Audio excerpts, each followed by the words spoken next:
Finally म स्टेसनबाट बाहिर निस्किसकेँ र यहाँ हेर्नुहुन्छ भने हल्का थोरै राम्रो व्यवस्थित सहर देखिन्छ। यसलाई चाहिँ भनिन्छ सिनसिरा खावा भनेर भन्ने गरिन्छ। एकदमै राम्रो, सुन्दर, सफा यो हाम्रो यो सुन्दर सफालाई त कुरै नगरौँ र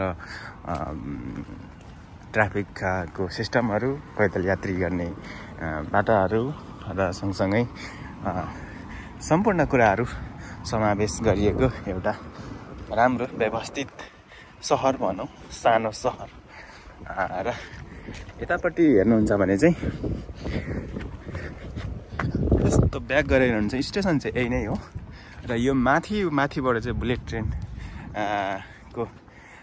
ट्रेन आउने जाने गर्छ भने तल चाहिँ लोकल ट्रेन आउने जाने गर्छ।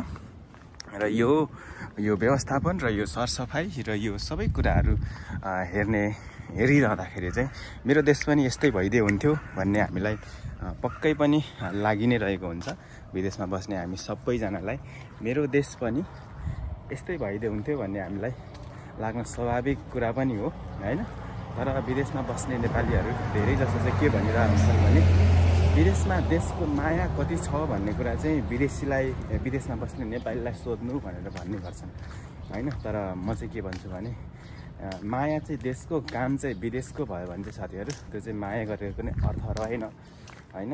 यति धेरै माया ममता हुँदाहुँदै चाहिँ हामी सबैजना नेपालमै गएर गर्ने हो भने, विदेशमा जति नेपालमै गर्ने हो भने देशलाई माया पनि हुन्छ अनि सँगसँगै देश सँगसँगै आफू पनि अघि बढिन्छ, देश पनि अघि बढ्छ भन्ने कुरा हो। र माया देशको गरेर काम विदेशको गर्यो भने चाहिँ त्यो एक दिन फेसबुकमा पोस्ट्याउँदैमा, युट्युबमा हाल्दैमा र चाहिँ तपाईँको नेपाल गएको बेलामा एयरपोर्टमा उत्रेपछि आफ्नो धरतीलाई ढोगेको जतिको ढोगेर त्यतिले मात्रै पनि हामीले सबै कुराहरू परिवर्तन गर्न सक्दैनौँ साथीहरू। त्यो हुनाले गर्दाखेरि माया छ है। र माया कहाँ र कसरी देखाउनु पर्ने त्यो कुराहरू हामीले देखाउन सिक्नुपर्छ, जान्नुपर्छ। फेसबुक र सञ्जालमा पोस्टहरू मात्रै चाहिँ हुँदैन भन्ने चाहिँ मलाई लाग्छ है त साथीहरू। र अहिले भन्नुहुन्छ भने यहाँ आइसकिसकेँ, म निकै वर आइसकिसकेँ। यो यहाँको विकास र प्रविधि टेक्नोलोजीको तरक्की हेरिरहँदाखेरि मेरो पनि देश यस्तै भइदिए हुन्थ्यो नि त भन्ने त कसैलाई लाग्दैन होइन। त्यो लागिरहँदाखेरि आम नेपालीहरूले देशको माया गर्नु, देशलाई त्यसरी सम्झिनु त्यो स्वाभाविक कुरा हो। हामी सबैले सम्झिन्छौँ र पनि। र मुख्य कुरो चाहिँ के हो भने मासु हेर्नु न, मासु रहेछ यार, आम्म के हो मुख्य कुरा हो भने चाहिँ मुख्य कुरा हामीले के जान्नुपर्छ भने, के बुझ्नुपर्छ भने माया पनि देशलाई नै गर्ने, काम पनि देशलाई नै गर्ने हो भने चाहिँ चाँडै परिवर्तन आउन सक्छ होइन।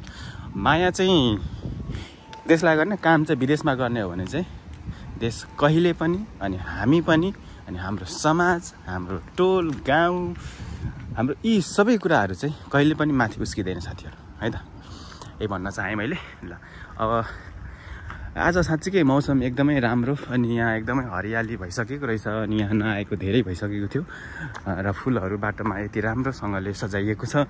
यो सजावट हेर्ने हो भने अत्यन्तै धेरै लोभलाग्दो छ। अब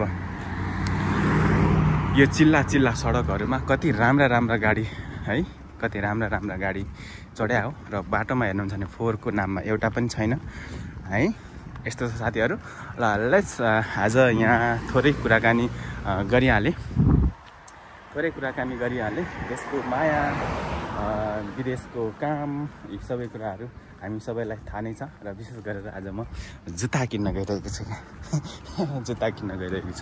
र हेर्नुहोस् त आजको मौसम पनि अति नै राम्रो भएको कारणले गर्दाखेरि एउटा भ्लग बनाइदिउँ नि त भनेर सोचिरहँदाखेरि चाहिँ ठ्याक्कै बनाइदिएछ साथीहरू। तपाईँहरू यो भिडियो हेरेर इन्जोय गर्नु होला भनेर भन्छु है त।